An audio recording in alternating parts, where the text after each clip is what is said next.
안녕하십니까? 몸과 마음의 치유를 지향하는 하이슨 힐링 하우스가 여러분과 함께합니다. 하이슨 힐링 하우스는 가정교육, 자아성장, 인체정화 등 다양한 프로그램을 통해서 더 많은 분들이 몸과 마음의 건강을 되찾고 행복한 삶을 누릴 수 있도록 도와드리고 있습니다. 매달 심리건강, 신체건강, 자아개발 등 관련의 책들을 공유하고 있습니다. 이번 달 읽어드리는 책은 대한발효해독학회 고문이시며 인체정화 프로그램의 창시인인 김세현 선생이 지으신 5%는 의사가 고치고 95%는 내 몸이 고친다 입니다. 인체정화, 건강혁명, 스스로 고치는 몸 이야기. 약 먹고 병원 다니는 것을 당연하게 생각하지 마라. 비만과 고혈압, 당뇨, 암으로부터 벗어나려면 몸부터 정화하라.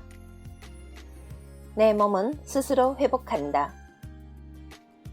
비우고 새로 채우는 인체정화 프로그램. 오늘 나누게 되는 내용은 Chapter 5 건강이 팔자를 바꾼다 중에 7번째 부분이 되겠습니다. 딸이 미래를 구한 아빠. 현재 63세인 수키 씨는 30대 초반 자궁을 드러내는 수술을 받았다. 당시 수술을 집도한 의사 말에 의하면 자궁이 어찌나 딱딱하게 굳었는지 핀셋이 안 들어갈 정도였다고 했다. 병명은 자세하게 기억하지 못했는데 내가 보기에 양성 종양 내지 자궁 근종인 듯 싶다. 자궁 수술을 받은 지 몇 년이 지나지 않아 수키 씨는 다시 쓸개를 떼어내는 수술을 받아야 했다. 쓸개 속에 결석이 가득 들어차 있었다고 한다. 젊은 나이에 한 번 개복을 한 것만도 큰 고통이었는데 다시 한 번 개복 수술을 하려니 수키 씨는 너무나 절망스러워 살고 싶지 않았다고 한다. 재앙은 여기서 그치지 않았다. 수키 씨는 디스크로 인해 또 다시 수술을 받아야 했고 만성 비염으로 인해 코 수술도 받았다. 나중에는 잦은 수술로 인해 얼굴에 안면마비가 왔으며 코 수술이 부작용인지 귀 밑에 계란만한 혹이 생겼다. 수키 씨를 괴롭힌 것은 잦은 수술만이 아니었다. 만성 질환을 고치려면 살을 빼야 한다고 해서 복부 지방을 제거하는 시술을 받았고 어깨가 내려앉아서 뼈 주사를 또 맞았다. 그 뒤로 셋째, 넷째 손가락이 안 펴지는 증세가 나타났다. 횡단보도를 중간쯤 건너가면 다리가 굳어 더 이상 걸어갈 수가 없었으며 금방이라도 넘어질 것 같은 느낌 때문에 함부로 머리를 숙일 수도 없었다. 한여름에도 발이 시려 양말을 몇 개씩 신어야 했고 당연히 에어컨이나 선풍기 바람은 쐴 수가 없었다. 병원에 다녀도 증세가 나아지지 않자 이번에는 한의원에 가서 금침을 맞기 시작했다. 허리에 80대, 머리에 50대를 맞았고 그 밖에 전신 곳곳에 10대씩 침을 맞았다. 그러고도 몸은 회복되지 않았다.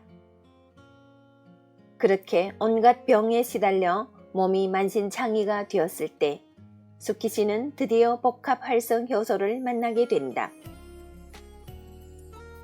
그 후의 일은 여러분이 아시는 대로다.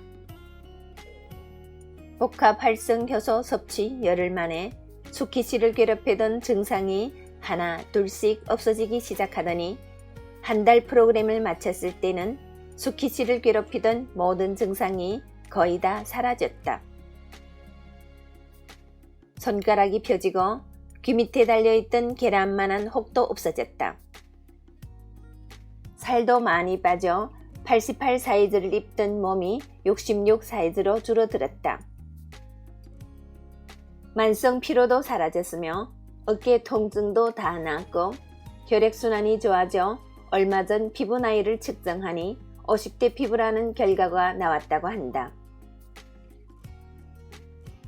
아무데도 안 가고 누워만 있고 싶던 수키 씨는 이제 활동적인 사업가로 변모했다. 병원에 다녀도 낫지 않던 몸이 어떻게 하루아침에 좋아질 수 있는지 믿기지 않을 뿐이라고 한다. 용인에 사는 동하 씨는 평소 술을 좋아했다. 술 때문인지 40대 초반이 되면서 이가 빠지기 시작했다. 몸이 나빠지고 있었지만 당장 불편하지 않았기에 병원 가는 것을 미루던 어느 날 동하 씨는 쓰러졌다. 뇌졸중이 온 것이다. 그동안 혈압 수치와 당뇨 수치가 높은 것을 모르고 몸을 함부로 방치한 탓이었다. 뇌졸중으로 인해 7개월간 병원에 입원하며 치료했지만 끝내 왼쪽 다리와 왼쪽 팔이 마비되는 것을 막지 못했다. 동하 씨는 퇴원 후 한방병원 한의사의 권유로 복합활성효소를 먹게 되었다. 그러자 기적이 일어나기 시작했다. 반신마비가 풀리면서 혈압 수치와 당뇨 수치가 정상으로 돌아갔다. 24세에 허리를 다친 이후로 무거운 것을 잘 들지 못했는데 그것까지 나았다. 이제 웬만큼 무거운 물건도 번쩍번쩍 들어 올린다. 그렇게 몸을 회복하고 건강한 삶을 영위하던 중 집안에 먹구름이 드리워졌다. 작년 여름 무렵 중학교 2학년생인 딸이 학교에서 발가락을 다쳐 갖고 왔다. 대수롭지 않은 상처였기에 부모에게도 말 안 했다고 한다. 그렇게 며칠이 지난 어느 날 갑자기 한밤중에 아이가 복통을 호소했다. 설사 증세와 함께 온몸에 발진이 돋았다. 병원 응급실로 옮겨 혈액 검사를 한 결과 자반증으로 판명이 났다. 의사가 심각한 얼굴로 이렇게 말했다. 자반증을 치료하려면 일반 항생제로는 효과가 없으니 대학병원에 입원하여 암 환자용 항생제인 인터페론을 맞아야 합니다. 그런데 그 부작용으로 성장에 문제가 생길 수도 있고 생리가 안 나오게 되어 여자로서 역할을 못할 수도 있습니다. 청천벽력 같은 이야기였다. 천금처럼 귀한 딸아이가 여자 역할을 못할 수 있다는 이야기도 충격적인데 그렇다고 완치할 수 있는 것도 아니라는 것이다. 그 주사는 단지 지금 의사가 취할 수 있는 최선의 방법이라고 했다. 동하 씨는 깊이 고민한 끝에 아내와 상의하여 아이를 집으로 데려왔다. 어차피 결과를 장담할 수 없다면 효소식을 시키는 것이 나을 것 같았다. 아이가 효소식을 시작한 지 3일 만에 호전 반응으로 복통과 발진을 호소해왔다. 딸아이는 너무나 고통스러운 나머지 자기를 도로 병원에 데려가 달라고 울었다. 그때 동하 씨는 정말로 아이를 병원에 데려다 주고 싶은 심정이었다. 그렇지만 더 이상 갈팡질팡하고 있을 수만은 없는 일이었다. 얘야, 내가 너를 병원에 데려가기 싫어서 안 가는 게 아니야. 아빠를 보아라. 아빠의 이팔, 다리 기억나지 않니? 제대로 들 수도 없고 걸을 수도 없어서 함께 놀아주지도 못하던 아빠가 이렇게 건강해졌지 않니? 우리 집이 바뀌었잖아. 아빠가 널 지켜줄 테니 잘 참고 먹어보자구나. 동하 씨 애틋한 마음이 아이에게 전달되어 인체정화 프로그램을 한 달 동안 진행하게 되었다. 20일이 지나자 발갛게 올라왔던 발진이 가라앉기 시작했다. 한 달 후 다시 병원에 갔더니 자반증이 완치되었다는 진단이 나왔다. 의사는 자기가 얘기했던 병원에 갔었냐고 물었다.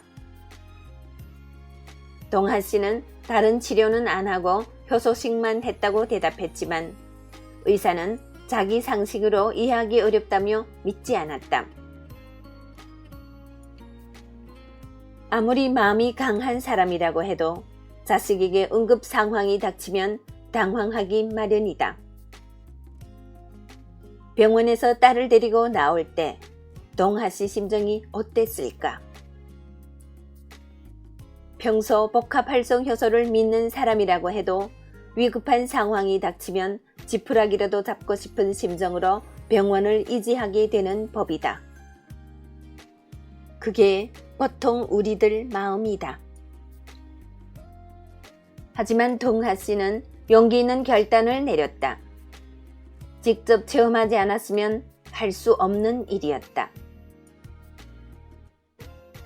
이 일로 동하 씨는 자칫 위험할 수도 있었던 아이의 미래를 구했다. 지금 딸은 건강한 몸으로 학교에 잘 다니고 있으며 스스로 효소에 대해 공부하는가 하면 부모를 세상에서 가장 믿고 따르는 아이가 되었다고 한다.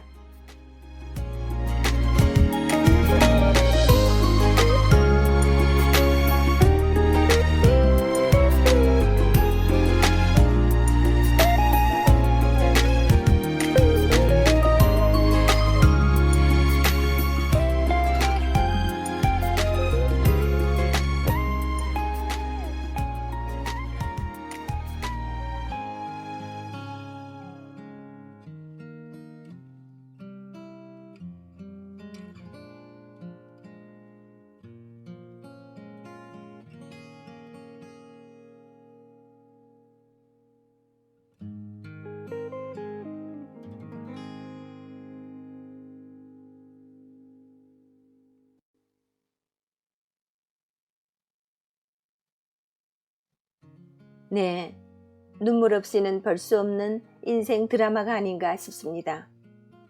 수술을 하면 내 병이 낫는 줄 알고 의사가 시키는 대로 겁도 없이 수술대에 내 몸을 맡겼던 그날을 생각하니 또다시 가슴이 뭉클해납니다. 수키 씨 이야기를 읽으면서 며칠 전에 자기 언니가 자궁을 드러내는 수술을 했다며 전화가 왔던 한 자매의 일이 생각납니다. 정말 우리 여성들에게 외치고 싶습니다. 자궁이나 가슴을 아무 생각도 없이 드러내지 마십시오.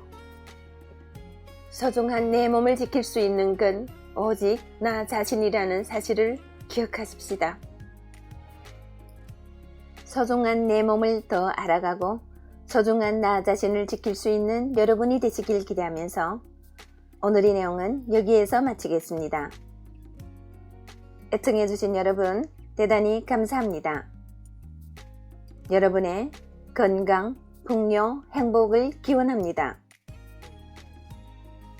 오늘도 좋은 하루 되시고 내일 이 시간에 또 뵙겠습니다. 상해에서 이춘아가 여러분과 함께 했습니다.